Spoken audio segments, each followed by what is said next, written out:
Part 45 में हम देख चुके हैं मिस्टर ली को याद आ जाता है कि उसने किस करने से पहले सारा को धक्का मार दिया था। आगे हम देखेंगे। आई सजेस्ट आप पार्ट 46 से पहले पार्ट 45 भी देख लीजिए, जिसका लिंक आपको ऊपर आई बटन पर मिल जाएगा।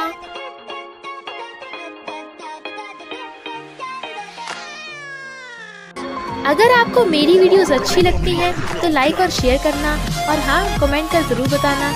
और ऐसी ही नई नई लेटेस्ट वीडियोस देखने के लिए हमारे चैनल को सब्सक्राइब भी कर देना। पार्ट 46 में हम देखते हैं मिस्टर ली पूछता है, तुमने झूठ क्यों बोला? सारा डरती हुई कहती है, मिस्टर ली क्या तुम्हारी याददाश्त वापस आ गई? वो कहता है, पहले मेरे क्वेश्चन का आंसर दो, तुमने झूठ क्यों बोला? वो सोचती है, डर मत सारा, मिस्टर ली की पूरी याददाश्त वापस नहीं आई है, वरना तो वो मुझसे आंसर क्यों मांगता? और कहती है, मुझसे गलती हो गई, वो तो हमारा फर्स्ट टाइम था ना, हम उसके बाद भी बहुत बार वेकेशन होम पर गए हैं। वो कहता है, मैंने ऑलरेडी पता कर लिया है, हम दोनों सिर्फ एक बार वेकेशन होम पे गए थे और उस रात भी हम वहाँ नहीं रुके थे, तो तुम झूठ क्यों बोल रही हो? क्या ये बच्चा सच में मेरा है? वो कहती है, तुम मुझसे ऐसा क्यों पूछ रहे हो? वो कहता है, तो तुम बार बार झूठ क्यों बोल रही हो? अभी के लिए घर से चली जाओ, जैसे बच्चा पैदा होगा मैं उसका डीएनए टेस्ट कराऊंगा, तभी पता चलेगा ये बच्चा है किसका। और उठ के चला जाता है। वो खाती हुई कहती है, मिस्टर ली की अभी पूरी याददाश्त वापस नहीं आई है, तो मैं क्यों फालतू में डरूं? मिस्टर ली लॉयर से कहता है, हो सकता है वो बेबी मेरा ना हो, पर ये भी हो सकता है वो मेरा ही हो, इसलिए मैं पहले ही बेबी को रिजेक्ट नहीं कर सकता। काश मेरी याददाश्त वापस आ जाए। टल्ली मिस्टर ली चलते चलता कहता है, मैं दानन के घर क्यों आ गया? और जाने लगा था, पर दानन कहती है, क्या तुम मुझसे मिलने आए हो? वो कहता है, नहीं तो मैं सीजन सीजों को देखने आया था, पर इतनी रात हो गई है, वो सो गए होंगे, इसलिए मैं जा रहा हूँ। दानन सैड होती है तो कहता है, थैंक यू मेरे बच्चों का ध्यान रखने के लिए। वो कहती है, कोई बात नहीं, वो मेरे भी बच्चे हैं, I mean, मैं उनकी ट्यूटर थी, वैसे भी उनकी आंटी भी यही हैं। मिस्टर ली जाने लगा था तो वो उसे पीछे से आकर के कहती है, मुझे पता है तुम झूठ बोल रहे हो, तुम मुझसे मिलने आए हो क्योंकि तुम मुझे मिस कर रहे हो ना, मैं हमेशा तुम्हारा वेट करूंगी, तो तुम मुझे किसी भी टाइम मिलने आ सकते हो। वो उसके हाथ छुड़ा के कहता है, मैं सच में सीजन सीजों की वजह से आया था, और चला जाता है। मैनेजर मिस्टर ली को बताती है कि सारा कल रात अपनी माँ के घर रुकी थी। वो कहता है, उसके रहने के लिए कोई जगह ढूंढ दो। जूनो मिरीम से कहता है, मैं अपनी मॉम को हमारे रिश्ते के बारे में बता दूंगा, और फिर मॉम के लिए स्नैक्स लेके जाता है। काफी हिम्मत करके कहता है, मॉम वो मैं एक लड़की। वो कहती है, क्या तेरी कोई गर्लफ्रेंड है? वो कहता है, नहीं नहीं, मैं तो लड़की बन के ऑडिशन देने को बोल रहा था। मॉम कहती है, पगला गया है क्या? चुपचाप अपने कॉलेज जा, और सेक्स फेंक के चली जाती है। बेचारा जूनो। दानन सीजन सीजों के साथ डिफरेंट शेप्स के कुकीज बनाना सीखने आई थी, और फिर उन दोनों को खिलाती है तो बहुत टेस्टी है। मिस्टर ली उन्हें लेने आता है। सीजोंग कहता है, डैडी हमने मिस दानन के साथ कुकीज बनाए हैं, क्या तुम भी खाओगे? वो कहता है, घर पे खाऊंगा, तो चलो कार में बैठो। सीजन कहता है, क्या हम मिस दानन के घर थोड़ी दिन और नहीं रुक सकते? वो कहता है, सीजोंग ठीक हो गया है तो तुम्हें घर चलना चाहिए, अब मिस दानन को और परेशान मत करो। दानन कहती है, मुझे तो कोई प्रॉब्लम नहीं है। सीजोंग कहता है, मिस दानन को कोई प्रॉब्लम नहीं है, मैं उनके साथ रहूंगा। सीजन कहता है, डैडी जब आप आ ही गए हो तो चलो साथ में करोगा चले, मिस दानन तुम भी चलो। दानन हाँ करती है, बट वो कहता है, हम नहीं जाएंगे, चुपचाप कार में बैठो। बच्चे मना करते हैं तो दानन उसे साइड में बात करने ले जाती है, तुम बच्चों पे इतना जुल्म क्यों कर रहे हो? बच्चे अभी घर नहीं जाना चाहते, और सीजोंग अभी तक पूरी तरह से ठीक नहीं हुआ, तो कुछ दिन मुझे उनका ध्यान रखने दो। वो कहता है, तुम ऑलरेडी बहुत कुछ कर चुकी हो, तो कुछ मत करो, हम अब कपल नहीं हैं। वो कहती है, मैंने कहा ना मुझे कोई प्रॉब्लम नहीं है। वो कहता है, पर मुझे है, हमारे बारे में भूल के मूव ऑन हो जाओ। सीजन सीजोंग चलो मेरे साथ। वो दोनों भाग के दानन के पास आते हैं, पर मिस्टर ली सीजोंग को उठा के कार में बिठा देता है, और सीजन को भी। सीजन कहता है, मिस दानन को कोई प्रॉब्लम नहीं थी तो हमें उनके पास रुकने क्यों नहीं दिया? हमारी आंटी भी तो वहाँ रहती है, क्या हम उनसे भी नहीं मिलने जा सकते? वो कहता है, नहीं, मैंने दानन से ब्रेकअप कर लिया, वरना तो वो मुझे भूल नहीं पाएगी। सारा जेनी के रूम में फ्लावर्स रखने आती है, और फिर जेनी को मीठी मीठी बातें करके पटाने लगती है तो सॉरी बोलती है। जेनी कहती है, मैं कुछ नहीं कर सकती, तुम और डैड मिलकर जो फैसला लोगे होना तो वही है। मिस्टर ली सीजन सीजोंग को घर ले आता है। सारा उन्हें हेलो करती है। सीजन चला जाता है। वो पूछती है, सीजोंग तुम ठीक हो?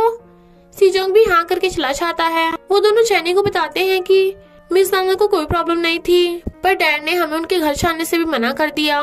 जेनी कहती है मैंने उनसे बात की थी, कुछ बात नहीं बनी, तो तुम दोनों को उनकी सुननी चाहिए। सीजोंग कहता है आई हेट डैडी। सीजन कहता है डैडी अब पहले की तरह कोल्ड हार्टेड सीओ बन गए हैं। सारा उनकी बातें सुन रही थी और सोचती है यानी मिस्टर ली सच में दानन से मूव ऑन हो रहा है। और मिस्टर ली से आकर कहती है कल तुम्हें जो यादें आई थी वो तो बस हमारी यादों का छोटा सा हिस्सा था, धीरे धीरे तुम्हें सब याद आ जाएगा, तो इस बेबी के लिए मुझे एक चांस दे दो। वो कहता है मैंने मैनेजर को बोल दिया, वो तुम्हारे लिए जगह ढूंढ देगी। वो कहती है मैं तुम्हारे बच्चे से प्रेग्नेंट हूँ। मैंने जेनी से भी माफी मांग ली, वो नहीं मानता तो कहती है ओके, पर प्रॉमिस करो कि तुम मुझे और बेबी को हफ्ते में 2 बार मिलने आते रहोगे, तभी मैं जाने को सोचूंगी। और सोचती है यही अच्छा आइडिया है, यहाँ पे ये बच्चे कुछ नहीं करने देंगे, दूसरी जगह जाके मिस्टर ली को अकेले आसानी से पटा सकती हूँ। रात में मिस्टर ली को दानन का मैसेज आता है जब तक तुम नहीं आओगे मैं बाहर खड़ी रहूंगी। तो वो बाहर जाता है, पर सारा देख लेती है। मिस्टर ली के आते ही दानन उसे हक करके कहती है मैं तुमसे ब्रेकअप नहीं कर सकती, मैं तुम्हें नहीं छोड़ने वाली।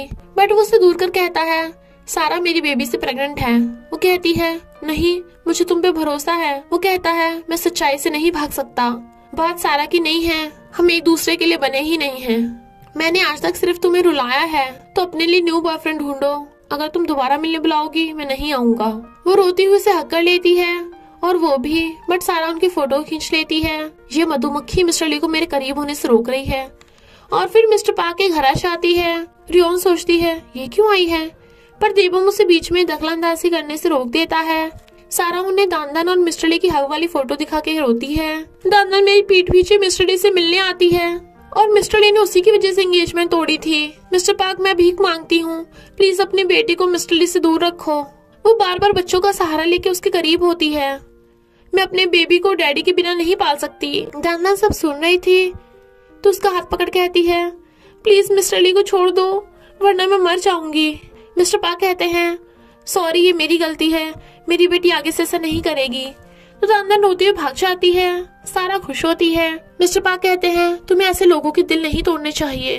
वो कहती है सॉरी डैड, मैं आगे से मिस्टर ली से मिलने नहीं जाऊंगी। बट चिल्लाने से मिस्टर पार्क के सिर में कुछ होने लगा था, तो वो उन्हें पानी ला के देते हैं, बट मिस्टर पार्क रो रहे थे। वो कहती है डैड आई प्रॉमिस, मैं उससे मिलने नहीं जाऊंगी। रियोन मिस्टर ली को बताती है कि सारा मिस्टर पार्क को दानन की शिकायत करने आई थी कि वो तुम्हें सेड्यूस कर रही है। मिस्टर पार्क ने सारा से माफी मांगी और शौक से वो बेचारे तो बेहोश ही होने वाले थे। उस सारा की वजह से सब रो रहे थे। सच कहूँ तो मुझे नहीं लगता उस सारा के पास तुम्हारा बेबी है। सबसे बुरा तो मुझे बेचारी दानन के लिए लग रहा है। सीजन स्कूल से आ रहा था तो दानन भाग के जाओ उसे हक कर लेती है। वो कहता है तुम यहाँ क्यों आई हो, क्या तुम मुझे मिस कर रही हो। वो कहती है चलो आइसक्रीम खाने चले। वो कहता है हाँ बहुत मजा आएगा। फिर वो दोनों आइसक्रीम खाते हैं। दानन उसका हाथ पकड़ कहती है तुम्हें पता है ना मुझे तुमसे मिलने नहीं आना चाहिए, पर तुम बीमार थे इसलिए मैं तुम्हारी हेल्प कर रही थी, पर अब से अगर तुम बीमार भी होगे मैं तुम्हारी हेल्प नहीं कर पाऊंगी। मिस सारा के पास तुम्हारा छोटा भाई या बहन है, यानी तुम्हारे डैड, मिस सारा और तुम सब एक फैमिली हो, तो मुझे तुम्हें और तुम्हारे डैड से नहीं मिलना चाहिए, वरना मिस सारा का दिल टूट जाएगा। जैसे तुम मेरे फ्रेंड हो वैसे मिस सारा से भी फ्रेंडशिप कर लेना, तो तुम्हें मेरी याद नहीं आएगी। ओके? तो सीवचंग रोता हुआ हाँ करता है। वो कहती है अब से तुम खुश रहोगे, खाओगे, पियोगे और बहादुर बच्चे बनोगे, प्रॉमिस? तो वो रोता हुआ प्रॉमिस करता है। फिर वो सीवचंग को घर छोड़ने आती है। दानन कहती है सीवचंग तुम अंदर जाओ, मुझे मिस सारा से कुछ बात करनी है। सीवचंग उसे बाय करके चला जाता है। वो सारा से माफी मांगती है, मैंने सिर्फ अपनी फीलिंग्स के बारे में सोचा, पर तुम्हें मेरी वजह से कितनी परेशानी हुई, फिर से ऐसा कभी नहीं होगा, प्रॉमिस। सारा खुश होती है, चलो बला टली। दानन मिस्टर ली को गुड बाय करती है। मैं हमारे लव की वजह से अनजाने में कितनों को हर्ट कर रही थी, ऐसे में कभी खुश नहीं रह सकती। हम दोनों को ब्रेकअप करके आगे बढ़ जाना चाहिए। अब से मैं तुम्हें कभी नहीं मिलने आऊंगी। और भाग जाती है। सीवचंग सारा ग्लास पी जाता है। सारा कहती है तुमने तो आज मेरा बनाया सारा स्ट्रॉबेरी शेक पी लिया, क्या तुम्हें पसंद आया? वो हाँ करता है तो उसका हाथ पकड़ कहती है अगर तुम दानन से मिलने चाहोगे तो तुम्हारे डैड को मुश्किल होगी, इसलिए अब हम दोनों फ्रेंड्स बनेंगे। वो कहता है ओके फ्रेंड्स बन जाते हैं। तो वो बड़ा खुश होती है और सोचती है बस अब सिर्फ मिस्टर ली को पटाना है। मेड कहती है मिस्टर ली ने तुम्हें ऑफिस में बुलाया है। वो जाती है तो वो गुस्से से कहता है मैं दानन को लाइक करता था पर फिर भी ब्रेकअप कर लिया, इसमें उसकी कोई गलती नहीं है, तो तुम उसके डैड को दानन की शिकायत करने क्यों गई थी? वो कहती है क्योंकि तुम मेरी पीठ पीछे उससे मिलने चाहते थे, हक करते थे। वो कहता है तुमने मेरा पीछा किया, मैं अब तुम्हें यहाँ नहीं रहने दे सकता, अभी के अभी निकलो यहाँ से। मैनेजर मिस्टर अभी जा रही है, इसका बैग पैक कर दो। पर सारा गुस्से में थी। मैनेजर उसका बैग पैक करके उसे जाने को बोलती है। वो कहती है मैं इतनी रात में कहाँ जाऊंगी? वो कहती है अपनी माँ के घर। वो कहती है मेरी मॉम प्रेगनेंसी का सुन के बेहोश हो जाएंगी, कम से कम मुझे बाहर निकालने से पहले मेरे लिए जगह तो ढूंढ दो। तो मैनेजर मिस्टर ली को बताती है। वो कहता है जब तक उसके लिए नई जगह नहीं मिलती टेम्परेरी जगह ढूंढ कर उसे भेज दो। दानन जोर जोर से रेस्टोरेंट में सफाई कर रही थी। डैड उसे रोकने वाले थे। मॉम कहती है वो मिस्टर ली से मूव ऑन होने की कोशिश कर रही है। वैसे क्या वो ऐना फौरन चली गई? वो कहते हैं मुझे नहीं पता।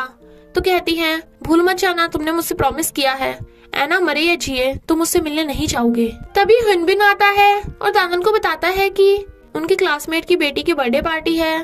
तो दानन उसके साथ पार्टी पे जाने लगती है। उन दोनों के फादर्स बातें करते हैं कि ये दोनों साथ में कितने अच्छे लगते हैं। पर मिस्टर पार्क का फोन आता है तो वो भागता है। इनफैक्ट डॉक्टर ने बुलाया था कि ऐना के पेनक्रियास में कुछ प्रॉब्लम है, टेस्ट करके पता चलेगा। मिस्टर ली कंपनी आता है तो लॉयर उसे इंटरनेट पे पोस्ट दिखाता है कि सीईओ मिस्टर ली की फियांसे प्रेग्नेंट है। ये पोस्ट मिस सारा ने कराई है।